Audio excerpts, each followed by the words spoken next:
دجال کا مطلب کیا ہے؟ دجال کا مطلب ہے تمہیں دھوکہ دے، ہیں دھوکہ دے کے تمہارے سے کام کرا لے، ہیں جھوٹ بول کے کام کرا لے، ہیں تمہیں اچھی اچھی ٹوفیاں دے کے ہیں غلط کام کروانے لگ جائے تمہارے سے، ہیں تو یہ جو بڑی ملک ہیں، حکومتیں ہیں، بڑے لوگ ہیں یہ مسلمان ملکوں سے بھی دجلی کرتے ہیں نا، ان کو کبھی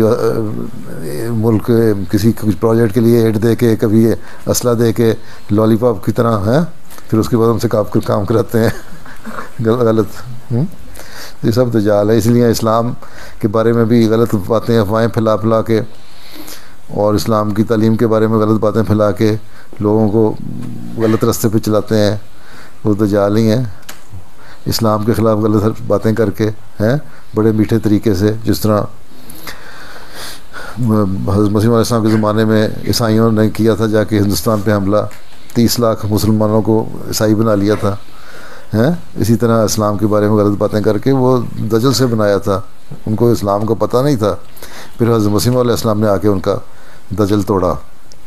ہیں ان کے جھوٹ کو ظاہر کیا کہ یہ جھوٹے ہیں اور یہ اصل سچائی ہے اسلام کی، اس کے بعد سے وہ سب دوڑ گئے وہاں سے، ٹھیک۔